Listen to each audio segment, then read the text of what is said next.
Hello guys, it's Bella and welcome back to another Unsolved Mysteries video. Today we're going to be talking about the disappearance of Lars MITTANK. This case is so incredibly bizarre. It's almost hard to wrap your head around because it's just so bizarre. In July 2014, 28-year-old Lars MITTANK, which I am not sure if I am pronouncing it correctly or not, went on a trip with a few buddies to Golden Sands of Bulgaria, which is kind of like the hotspot for European travelers, Lars being German himself. Lars and his group of friends left Germany on the 30th of June and they planned on returning back to Germany on the 7th of July. They stayed at the HVD Viva Hotel, which is apparently like a really flashy kind of hotel. Apparently they had a really good time enjoying the beach, enjoying the sun, and just living life. So while they were on the trip, towards the end of the trip, Lars was actually involved in two fights. So the first fight occurred at this bar. They went to a bar to watch Costa Rica versus Netherlands in the football, and the bar that they went to was kind of like a sketchy bar to begin with, just not a very nice bar, and he ended up getting into a fight with a few guys about the football. So it turned out to be a pretty bad fight because Lars's friends, like Lars's, would you say Lars or Lars's? Lars's friends had to take him to the hospital because he actually got hit so hard in the ear that it ruptured his eardrum. So the doctor told Lars that he was able to fly, which should have been a great thing because they were meant to be leaving in like 2 days, but Lars decided he didn't want to go and he was going to stay in Bulgaria and get further treatment from his ear. There was another source that I read that said that the doctor actually said that he couldn't fly, which I decided to do some further research myself, and it just wouldn't make sense that he said he couldn't fly, because if you have a ruptured eardrum, it actually makes flying better. Well, not flying, I think. It makes the pain in your ear better. So basically the hole in your ear can help the pressure in you and the pressure outside of you, kind of like it passes through the eardrum and it creates a lot less discomfort for you when you are flying. And a lot of the articles for this case are in German. There is not a lot that I can actually research from, so I kind of, for a lot of instances, had to do my own research into the things that these people were saying to see which source was more trustworthy. So in this instance, I definitely think the doctor said that he could stay, but he just didn't want to. I mean, it is possible that the doctor didn't allow him to fly for a reason other than his eardrum, because as I said, I can't read German articles, but every source that I said, it all had to do with the ear. So the doctor prescribed him with cefuroxime 500, and this, basically every antibiotic that you take has some sort of side effect, and this was like any other. It has some sort of side effects, but they're very uncommon, especially this one, very uncommon side effects, unless mixed with alcohol and drugs. So just keep that in mind for the rest of this video. So anyway, on the 6th, the same day, they all decided to go out again to a bar that night. Very, very smart, but they went to this bar, they were the last customers to leave, and then when they left, they decided to go get some food at McDonald's. And while they were on their way to McDonald's, Lars actually disappeared. They had no idea where he went and they couldn't find him. And then in the early morning of the 7th, like really, really early hours, like could almost class it as the 6th, he just rolls back into the hotel and tells them that he was in another fight in this time that he disappeared, and it was with the guys that he fought with at the bar the previous day, and that these guys had actually hired these like Russians or Bulgarians to kind of like bash him up. None of his friends believed the story, but they didn't push it, and they insisted on staying with Lars in Bulgaria, but he just was not having any of it. He was like, no, you guys have to go. I'm not gonna make you stay here with me. And he just said that he was fine and he didn't need them, and he eventually convinced them that they didn't need to stay with him. So he ended up checking into another hotel that night called Colors, which was a very, very sketchy hotel, and it was in a very, very sketchy part of town. He was really having troubles. He was just feeling really anxious, didn't even want to stay in the hotel because he was just so sketched out by it. He ended up leaving the hotel for a little while, and then he came back to the hotel, and when he got back to the hotel, he called his mum back in Germany. So when he called his mum, he was just sounded so anxious and paranoid, and he was basically just freaking out, saying, cancel all of my credit cards, cancel everything, this place is so sketchy, like I don't feel good here. He was saying he was scared, that the place was strange, and he was just basically freaking out. He told her that he was being followed by 4 men, I think it was, or just like a few men,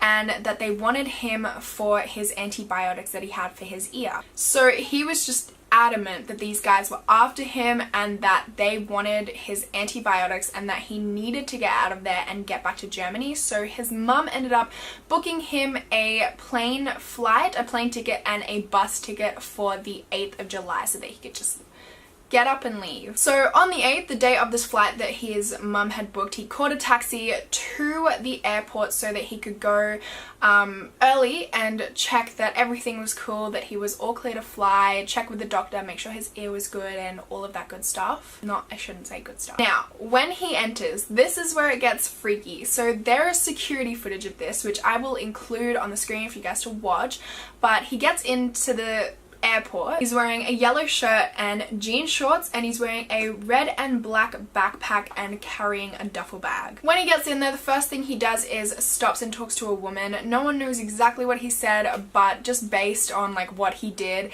it was pretty obvious that he was asking her where the medical services were, because straight after he finished talking to her, he went over to medical services. So Lars is in the medical center for about 45 minutes before this unknown man walks in. He looks like a construction worker. He's wearing construction worker clothes, and as soon as he gets in there, Lars becomes extremely anxious. He starts fumbling through his bags and looking around, and he mumbles something to the doctor before he just sprints. He just runs out of the medical center, runs out of the airport, runs through the car parks, and eventually scales a fence until he is out of the view of the camera and then never seen again. So the weirdest part of this is it kind of seems like he's running from someone, right? Like this man walks in and then he just bolts. He never looks behind him once, which if I was running from someone, I would definitely check to see if they were running behind me, especially considering once he gets out of the airport and gets into the car park, he's just kind of like lightly jogging, like strolling almost, just going for a light run, doesn't look behind him, doesn't seem like he's in any rush to get away anymore. He's just jogging along until he's out of the view of the camera and then never seen again. It's just the whole, like the way in which it happened, like the whole thing is weird, but the way in which he ran just makes me question the whole thing even more. On April the 5th in 2015, there was another sighting of Lars. This was the only sighting. I mean, there was a few sightings here and there from like homeless people and stuff, but this is the last kind of actual sighting that anyone took any notice of. This truck driver gave this guy a lift. He didn't tell anyone where he dropped him off or where he picked him up from, just said it looks like Lars MITTANK, and that was it. And this again is an unconfirmed sighting, so no one knows if he was actually dropping or giving a lift to Lars. Okay, so now let's get into some theories. So the first theory is that Lars was a drug mule for the guys actually that he was got in a fight with at the bar. So if you remember, I said that he said to his friends that the guys from the bar hired some Russians to follow him and find him and beat him up. So there is a theory that maybe when they got into the first fight that they were like, awesome, this is the perfect opportunity, we are going to use this guy, and that he wasn't lying, that they actually got these Russian or Bulgarian guys to track him down. And the reason that he was gone for so long while they're at McDonald's, because as I said before, he came through like really early hours of the 7th. He was gone for like a few hours at least, and it's possible that they took him and they were kind of just like forcing him to become a drug mule, or like giving him the drugs, telling him what to do, where to go, all of that kind of stuff, and that's why he was gone for so long. This theory would definitely explain why he wanted his friends to leave so badly, despite the fact that when he called his mum he was so scared and definitely was not in the right mindset to be left alone, because he probably just didn't want to get his friends involved in that business. And although in the bags, because when he ran out of the airport he just left his backpack and his duffel bag and he just bolted, and when they looked through them they didn't find any drugs at all. But honestly, like, that's what some people say, like, this theory is not true because there was no drugs found. It kind of makes sense that there was no drugs in there, because you have to be a pretty stupid drug mule to get drugs through in your bags. It's more likely that you would have them on your body, or like, you know, or if you swallow them in little baggies. It would also explain why he ran, whether or not the construction worker that came in was the trigger, if that guy was part of the whole drug mule thing and then he saw him and just freaked out, or if he just freaked out on his own. It definitely makes sense why he ran and didn't even look behind him, because he wasn't running for someone, he was just running because he was too scared to go through with smuggling these drugs. And then it also makes like a lot of sense as to why he hasn't been seen or heard from again, because I know if I pissed off some Russian drug dealers, I would want to disappear off the face of the earth as well, so that makes complete sense to me as well. It's also a possibility that he did swallow the baggies, and sometimes it happens where people who are smuggling drugs, they swallow them and then the bag explodes and then they kind of like overdose on it.